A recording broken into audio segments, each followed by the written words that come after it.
उसके लिए मैं आपको तहे दिल से शुक्रिया अदा करता हूँ। साथियों, उस यात्रा का मकसद जैसा कि नाम से ही महसूस होता है, संपूर्ण भागीदारी यात्रा। हम चाहते हैं कि इस देश में जातिवार जनगणना हो और जातिवार जनगणना के बाद जिसकी जितनी आबादी हो उस आबादी के हिसाब से हर क्षेत्र में सबको हिस्सा मिले, चाहे वो सरकारी नौकरियां हैं, प्राइवेट सेक्टर की है, जल जंगल जमीन है, राजनीति है, सबको उसमें हिस्सा मिलना चाहिए। मिलना चाहिए कि नहीं मिलना चाहिए? हिस्सेदारी की बात होनी चाहिए कि नहीं होनी चाहिए? तो हिस्सेदारी मिली आपको आज तक? हिस्सेदारी देने का काम करता कौन है? सरकार करती है। और सरकार बनती कैसे है? आपके वोट से। 76 साल देश को आजाद हुए हो गए, आपको सरकारी नौकरियों में हिस्सा मिला, जमीनों में हिस्सा मिला,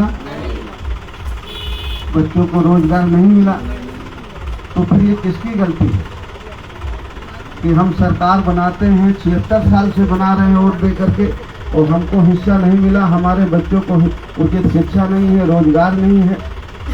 तो इसकी जिम्मेवारी जिन लोगों को हम जिता के भेजते हैं उतनी है, उससे ज़्यादा हमारी कि हम ऐसे लोगों को बार बार जिता करके भेजते हैं जो हमारा और हमारे बच्चों का हक हिस्सा नहीं देना चाहते।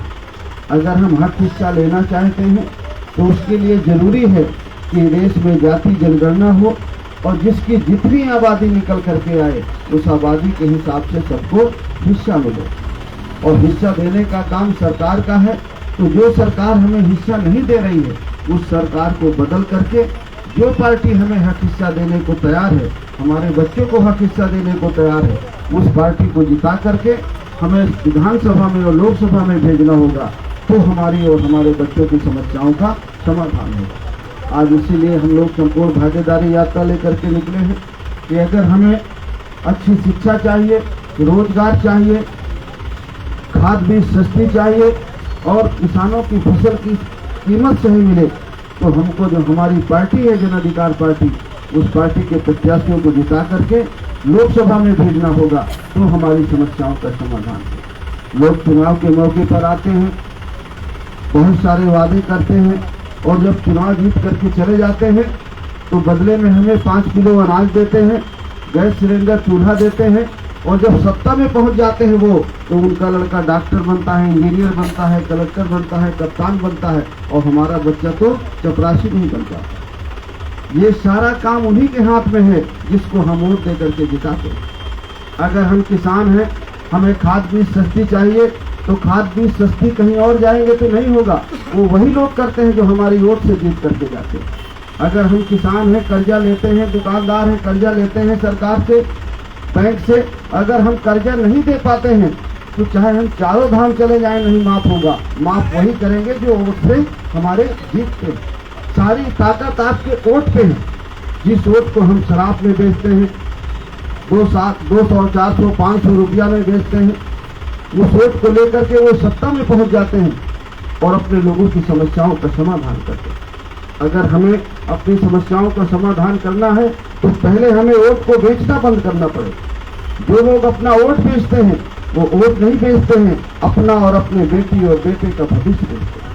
और जब तक हम वोट बेचेंगे तब तक कभी हमारी समस्याओं का समाधान नहीं। जो लोग जानते हैं कि वोट से सरकार में पहुंचना है और सरकार में सारी ताकत है, तो वो हमारा वोट पैसे से लेते हैं, डरा के लेते हैं, धमका के ले लेते हैं, लालच से लेते हैं, क्योंकि वो जानते हैं कि सारी ताकत वोट पे है और वोट से सरकार बनती है और सरकार से सारी समस्याओं का समाधान होता है।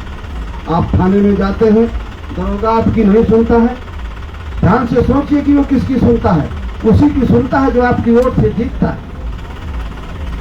अगर जिले के कप्तान के पास जाते हैं, कलेक्टर के पास जाते हैं, तो वो किसकी सुनता है? उसी की सुनता है जो आपके वोट से जीतता है। आपकी सुनाई इसलिए नहीं होती है कि आप अपने विरोधी को जिताते हैं, जो नहीं चाहते हैं कि आपके साथ इंसाफ हो, जो नहीं चाहता है कि आपके बच्चों के साथ न्याय मिले। और जब तक आप ऐसे लोगों को जिताते रहेंगे तब तक कभी हमारी समस्याओं का समाधान नहीं। हम इसलिए आज निकले हैं आपके बीच में कि आपको हम सावधान रहने की बात कहें और साथ में संपूर्ण भागीदारी के लिए जो हम बात कहते हैं कि अगर हमें हक हिस्सा लेना है तो आपको जन अधिकार पार्टी के साथ आना है। हमारे देश में दो तरह की शिक्षा नीति है।